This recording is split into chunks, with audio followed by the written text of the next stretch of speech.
Goeiedag geliefde, ek hoop dit gaan uitstekend met jou. Ek is Pastoor Tief Boysen van Beleef Gemeente en as jy beland het op hierdie kanaal vandag en dis die eerste keer, baie welkom.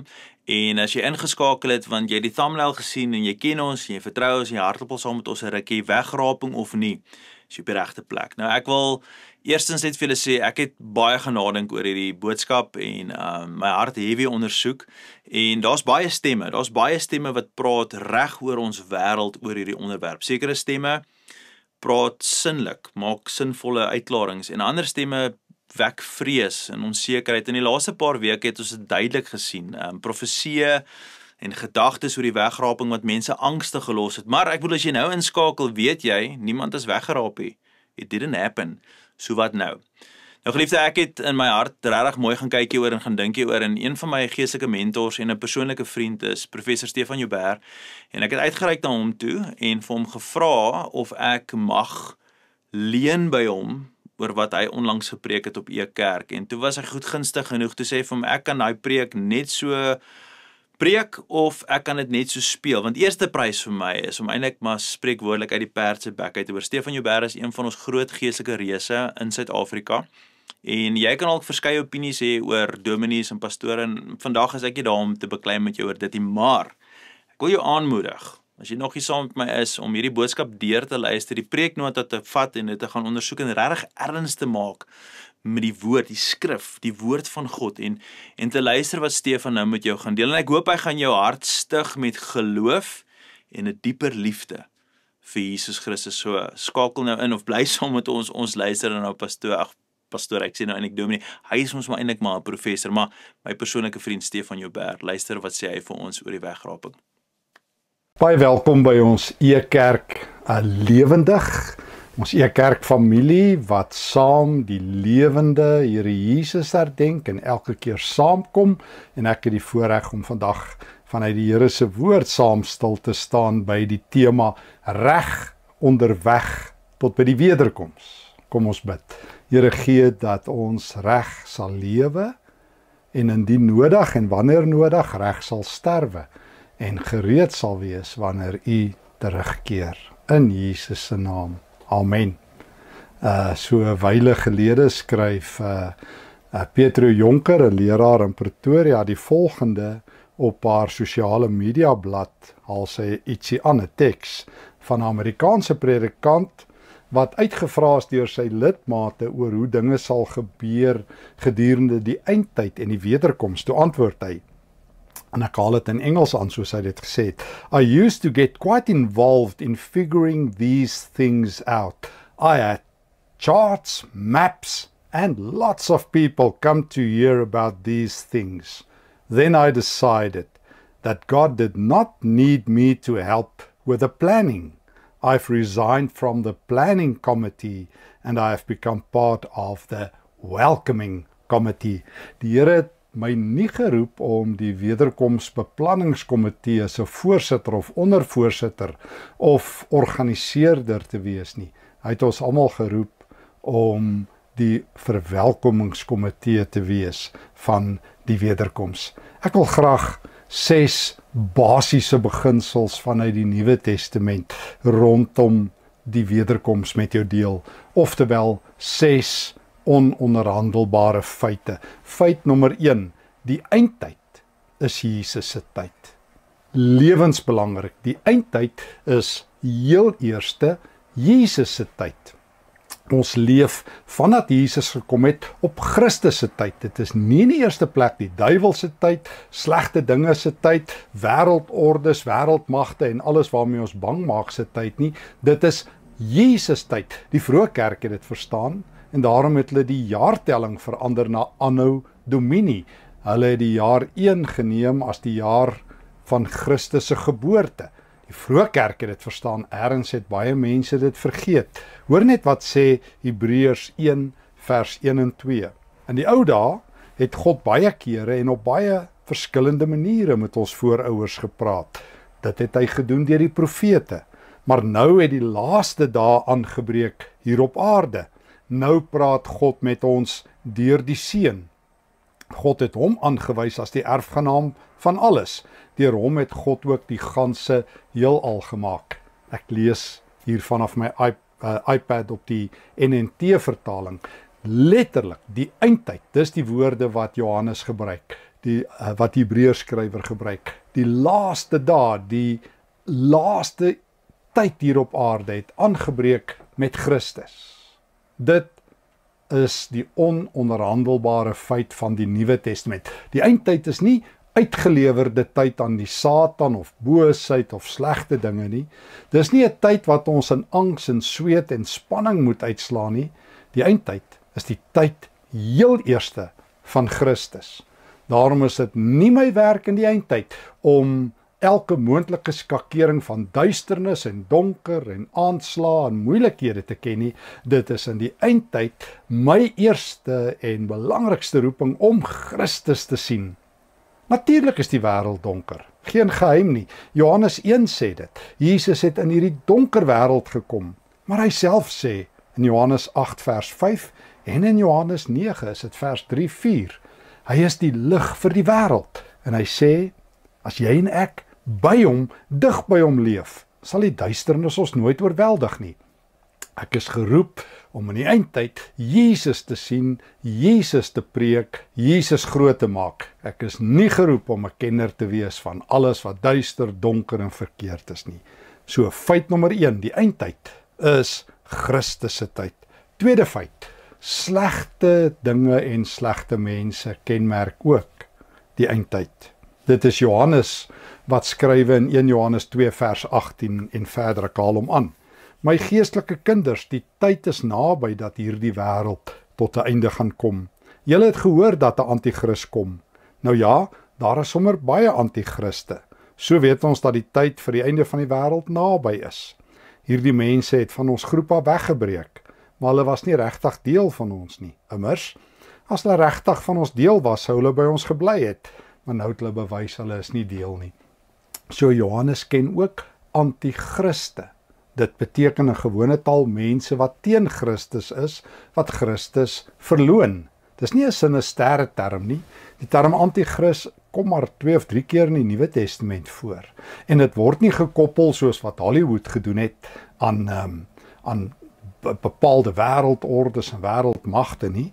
Dit is vir Johannes baie duidelik dat dit mense is wat die gestalte van godsdiens het, maar wat die essensie van die Christelike evangelie verloon. Jesus se mensheid, sy kruisiging en opstanding, sy hemelvaart ensovoorts. So Johannes sê, slegte mense en slegte gebeure kenmerk die eindtyd. Ek sou dit ook saam met jou uit Matteus 24 kon lees, waar Jesus sê dat daar oorloë, gerugte van oorloë, aardbewings en valse messiasse sal wees. Let wel, Jesus nie gesê dit sal toeneem soos die geskiedenis loop nie. Hy sê hulle sal altyd met ons wees. Die tyd, die eindtyd is dus ook in die tweede sin, in afgeleide sin, die tyd dat magte teenoor die geloof sal opstaan, dat die bose met 'n woede hier op aarde sal rondgaan, omdat hy weet sy tyd is min, soos wat Openbaring 12 se laaste verse sê. Die draak weet, hy is tydruimtelik ingehok, hy het nie vir altyd tyd nie, hy kan nie meer in die hemel ingaan nie, en vandaar is daar ook boosheid op die aarde. So heel eerste feit, eindtyd is Christus se tyd. Jesus bepaal en beheer en vul die laaste dae vir sy kerk. Tweedens is dit die tyd van slegte dinge. Derde belangrike feit wat ons moet weet, is dat die Nuwe Testament geen premature, voortydige ontruimingsaksie hier op aarde ken nie. 'n Tipe wegraping met ander woorde. Die mees vergete, dink ek, woord, gebed van Jesus ooit, wat ek agterkom amper niemand ken nie. As ek met mense praat en ek hoor, hulle praat van, ons wag net vir die volgende vlug hemel toe, en ons wag net vir 'n wegruk uit die aarde af, en die Here gaan ons wegvat, en wat alles, dan vra ek altyd vir mense, het julle ooit Johannes 17 gelees? Wel, kom ons doen dit. Johannes 17 vers 13 tot 15. Ek is nou op pad terug na u toe, sê Jesus vir sy Vader. Ek vertel nou hierdie dinge in die wêreld, sodat die wêreld sodat die wat glo net so bly kan wees soos ek is, en sodat hulle kan oorloop van blydskap. Ek het die boodskap aan hulle oorgedra. Die mense in die wêreld hou egter net mooi niks van hulle nie, omdat hulle nie deel is van hierdie sondige groep van die wêreld nie, net soos ek ook nie deel is daarvan nie. En hoor nou vers 15, ek vra dat u hulle nie uit die wêreld sal wegneem nie, wat ek wel vra is dat u hulle asseblief veilig sal bewaar teen die bose een. So die Nuwe Testament en Jesus met name sê nie vir Christene, ek het planne om julle voor die tyd weg te vat nie. Hierdie wêreld is tog God se wêreld. Ek verstaan nie hoe dink mense daaroor nie. Ek verstaan nie hoe kan mense so obsessies hê met kan ons tog net wegkom uit hierdie wêreld nie. Die skepping is God se en al is daar donker, is dit nog steeds God se. En al kreun en ly die skepping, soos Paulus in Romeine hoofstuk 8 ook uitroep, die skepping sug, is dit nog steeds God se skepping. Dis God se wêreld. En God het bedoel dat sy kerk hier sal wees tot aan die einde. Daaroor het die Nuwe Testament geen twyfel nie. Alle tekste sê tot by die wederkoms is die kerk hier op aarde. Die lewende kerk, die kerk van Jesus. God het tog met ons elkeen dieselfde plan as wat Christus kom uitvoer het. In Johannes 17 sê hy, Vader, ek het dit gedoen. Nou word my kerk die gestuurdes na hierdie donker wêreld toe. Nou vat hulle die aflosstokkie. En daarom het Jesus nie bedoel, jy en ek moet ergens by 'n geestelike lughawe gaan skuil en wag op die volgende vlug hemel toe nie. En dat ons almal kenners moet wees. Nee, die volgende vlug kom op hierdie datum en daai datum nie. Jesus sê, dit is nie waar nie. Die vierde belangrike feit van die wederkoms. So ons sê heel eerste vir mekaar. Jesus bepaal is die inhoud van die eindtyd vir gelowiges. Tweedens sê ons vir mekaar, bose magte en bose dinge kenmerk die eindtyd. Derdens sê ons, Jesus het geen premature voor die tyd ontruimingsaksie nie. Sy gebed is, Vader, hou hulle in die wêreld, laat hulle bly, laat hulle lig wees, maar beskerm hulle teen die bose. Vierdens, die dag van die Here kom onverwags. Dit is die enkele belangrikste goue draad wat deur elke uitspraak amper van die Nuwe Testament oor die eindtyd vleg. Hoor net, in die heel eerste brief, die heel eerste geskrif selfs van die Nuwe Testament. As mens die Nuwe Testament kronologies sou rangskik, meen ek 1 Tessalonisense sou heel eerste dan gewees het. Geskryf in die jaar 50, sê Paulus dit reeds glashelder vir gelowiges in Tessalonika. Kom ek lees saam met jou. 1 Tessalonisense 5 vers 1 tot 3. Liewe geloofsfamilie, wanneer dit gaan oor die tye en die nuwe eras wat op pad is dit eintlik nie nodig om hieroor aan julle te skryf nie. Want julle self weet baie goed dat die dag van die Here so onverwags sal aanbreek, soos wanneer 'n dief in die nag kom inbreek. Wanneer hulle sê wees rustig, alles is veilig, dan tref vernietiging hulle. Dit sal so onverwags gebeur soos geboortepyne wat 'n verwagtende vrou tref. Paulus sê, niemand weet nie. Dit kom so onverwags soos 'n dief in die nag en soos geboortepyne. En nog voor dit het ons Here Jesus in Matteus 24 vers 36 glashelder, toe hy daar by die tempel was op die Dinsdag voor sy kruisiging, toe hy so teen die Olyfberg opstap en hy praat met sy disippels oor die eindtye, toe het hy vir hulle onomwonde die volgende gesê: niemand weet wanneer daardie dag en uur kom nie. Nie die engele in die hemel nie, en ook nie die seun nie. Net die Vader weet dit. Bly waaksaam, omdat julle nie weet op watter dag die Here kom nie. Onthou, as die huiseienaar geweet het watter tyd van die dag of nag die dief kom, sou hy wag gehou het, sodat daar nie by sy huis ingebreek word nie. Om dieselfde rede moet julle altyd gereed wees, want die Seun van die mens kom op 'n uur dat julle dit nie verwag nie. Jesus self is op rekord. Hy sê trouwens, na sy mensheid, toe hy nog op aarde was, het hy nie eens geweet nie. Terloops, Jesus is nou aan die regterhand van die Vader, hy is die Here aan wie alle mag behoort. In Openbaring stuur en bestuur hy die tyd. Maar Jesus is ook op rekord in Matteus. Blaai jy na die laaste geskrif van die Nuwe Testament, as mense die Nuwe Testament kronologies sou sit, reken ek 2 Petrus is die heel laaste geskrif. Dan sê Petrus in 2 Petrus 3 vers 10, die dag van die Here kom soos 'n dief in die nag. So die vroegste dokument, 1 Tessalonisense 5 sê dit, die laaste dokument 2 Petrus 3 vers 10 sê dit, die Here van die Nuwe Testament en van altyd af Jesus sê dit, en Openbaring 16 vers 15 sê dit. Daai teks wat baie Christene ook so verkeerd verstaan en vir hulle koue koors gee, die dag van die Here, die Armageddon slag, die slag van Armageddon, waar die nasie so opstaan en dan gooi daar sulke haalstene uit die hemel op hulle af. Selfs daar, wanneer jy hierdie grafiese beskrywing het van die einde van die wêreld, dan hoor ons in Openbaring 16 vers 15, kyk, ek kom soos 'n dief in die nag. So die dag kom soos 'n dief in die nag, Jesus kom soos 'n dief in die nag, die Nuwe Testament sê dit, Paulus sê dit, Petrus sê dit, Jesus sê dit en Johannes skryf dit neer. Geen onderhandeling daaroor nie. Ons weet dis die volgende wat ons al gesien het. Feit nommer 1. Eindtyd is die tyd van Christus heel eerste, die laaste dae. Tweedens, die eindtyd word gekenmerk deur bose magte en bose dinge. Dit sal altyd so wees, tot by die wederkoms. Derdens, daar is geen voortydige ontruimingsaksie wat die Nuwe Testament ken om ons uit hierdie wêreld weg te kry nie. Johannes 17 sê dit. En die eindtyd kom onverwags soos 'n dief in die nag. Dit leer Jesus ons in die 4de plek. Dit leer Paulus, Petrus en Johannes ons. En nou, hoe gaan die laaste dag wees? Feit nommer 5. Die wederkoms is die verwelkomingsdag vir God hier op aarde. Hoor hoe skryf Paulus in die heel vroegste dokument van die Nuwe Testament hieroor. Hy skryf in 1 Tessalonisense 4 vanaf vers 13 tot 18. Liewe geloofsfamilie, ons wil nie hê julle moet in die duister wees oor wat met mense gebeur wat reeds dood is nie.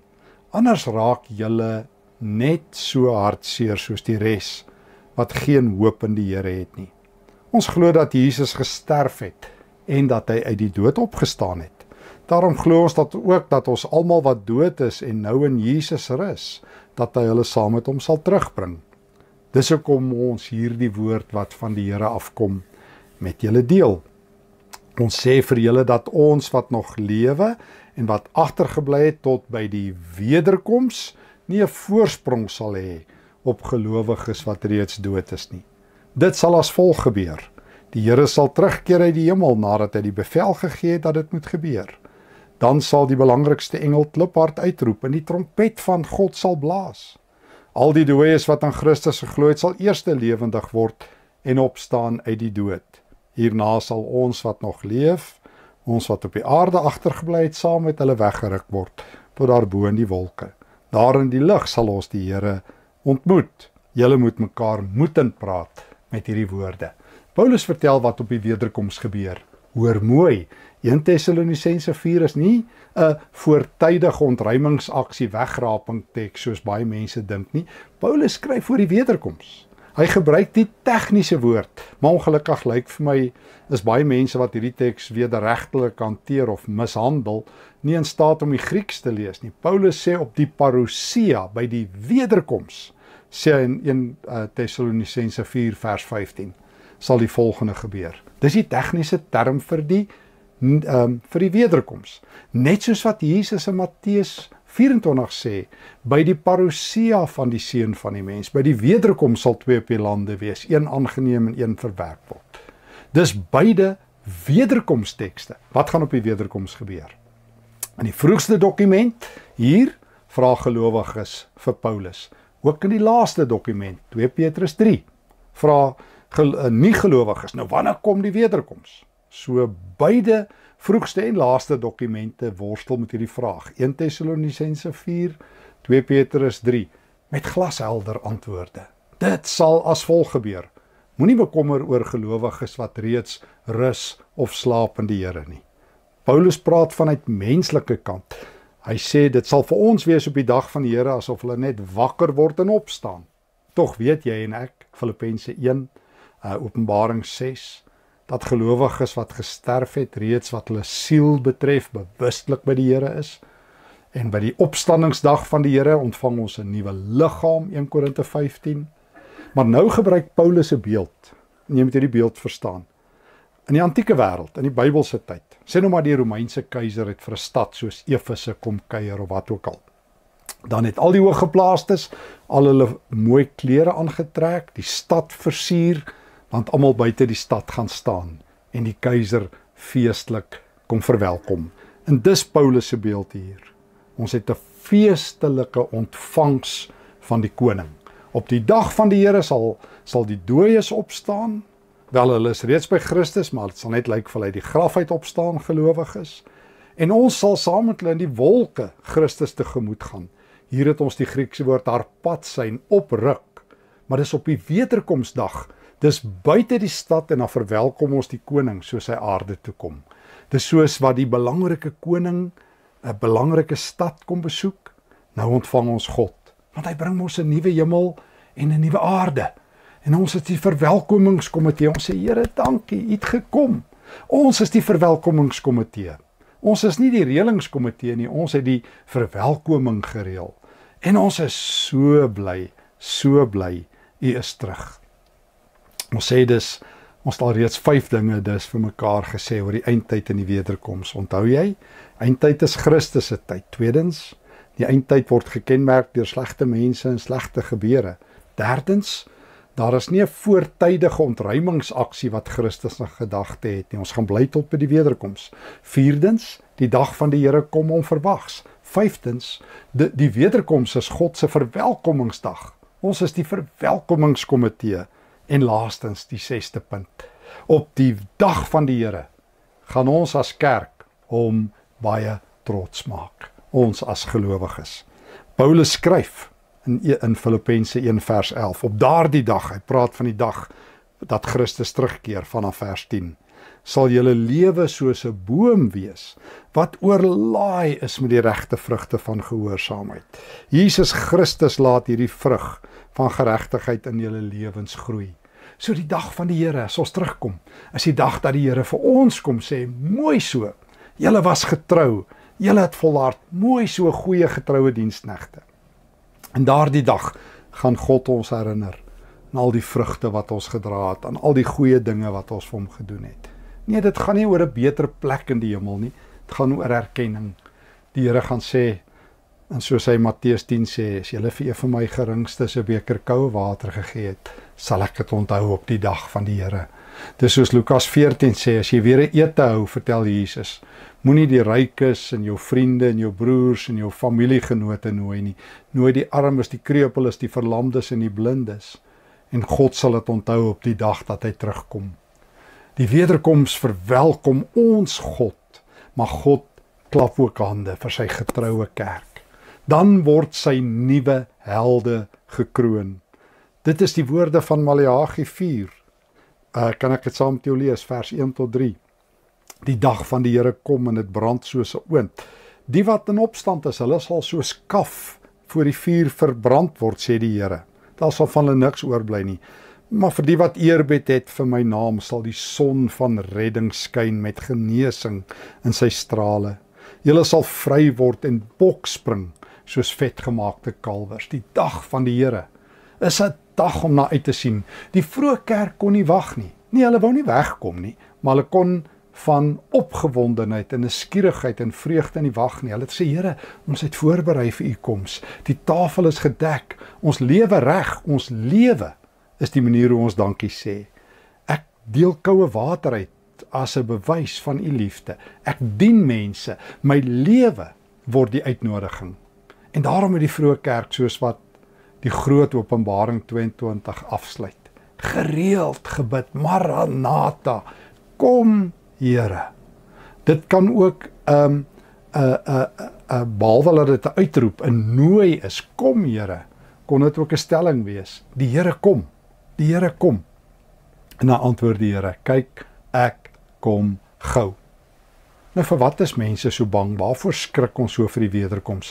In die woorde van 2 Tessalonisense 2, hoekom word ons op sy spore geneem deur elkeen wat sogenaamd namens die Gees praat? Hoekom verwar die wederkoms ons? Dit is 'n troos. Paulus sê ek wil julle troos met hierdie woorde. En kom ons hoor, kom ons sê dit nog 'n keer vir mekaar. Die eindtyd is Christus tyd, heel eerste. Anno Domini tyd. Ons lewe vir Christus nou. Ons loop in sy lig. Tweedens, ja, daar is ook bose magte en bose dinge los. En dit sal so wees tot by die wederkoms. Derdens, daar's nie 'n premature voor die tyd ontruimingsaksie van die kant van die Nuwe Testament nie. Jesus bid dat ons bly, maar dat God ons van die bose sal bewaar, Johannes 17.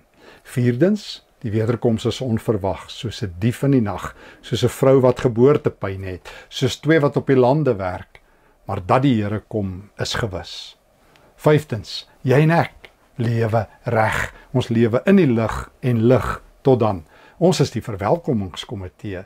Ons kan nie wag dat die Here kom nie. En as die Here kom, sestens, is dit die dag dat hy ons gaan dankie sê, dat hy ons gaan as te ware vereer, dat ons getrou was aan hom. En daarom, saam met die kerk van al die eeue, ook hier in 2025 sê ons, kyk die Here kom, hy kom gou, maar ons nooi hom ook uit. Kom Here Jesus, moenie talm nie. Kom ons bid saam. Dankie Here Jesus, dat ons nie bevrees hoef te wees vir u koms nie. Dankie dat ons goed onderweg kan wees na die wederkoms. Of dit in ons tyd is of nie, ons is gereed Here. Ons wil deel wees van die reëlingskomitee, want ons weet of ons lewe en of ons sterwe, ons sal opstaan en saam in die wolke u ontvang en feestelik verwelkom in 'n nuwe hemel en 'n nuwe aarde. En daarom Here bid ons saam met die kerk. Kom Here, kom tog gou. Amen. Geliefde, hierdie boodskap was kort en was kragtig en ek hoop dit het jou gestig so baie soos dit vir my gestig het. Ek is al 25 jaar 'n Christen en waarvan die laaste 20 jaar is ek voltyds in die bediening. En het self 2 teologiese grade. Nou ek sê dit om te brag nie. Ek sê dit om te vir jou te sê en soos ek ook maar geleer het hoe baie ek nie weet nie. Hoe baie daar vir my vereis word om nog steeds tyd te spandeer in God se woord en al het jy grade, beteken noodwendig jy weet alles nie. Ek hoop vandag se skrifte in die woord het jou hart gestrek en jou gedagtes gegroei. En ek wil jou aanmoedig en uitdaag om regtig met ons te korrespondeer. Gesels met my, stuur vir my e-mails info@beleef.org.za of sommer direk aan my retief@beleef.org.za.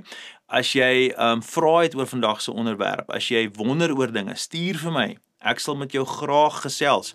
En as jy kwaad is vandag omdat jy goeters gehoor het wat jy nie glo nie, stuur vir my daaroor ook 'n boodskap wat ons kan gesels. Ek sal graag met jou wil korrespondeer en belangrikste is, mag ons altyd nader groei in Jesus Christus. Dis die belangrikste ding. Stefan het so 'n kosbare ding gesê. Die eindtyd is Jesus se tyd. En as ons so begin dink oor die eindtyd, die tyd waarin ons nou leef, is Jesus se tyd. Dan begin ons anders te dink. Ek hoop hierdie woord is vir jou so great soos dit vir my is en dat jy dit geniet het. Ek hoop julle sal met ons korrespondeer. Dankie vir die kommentare. Gaan in vrede. Totsiens.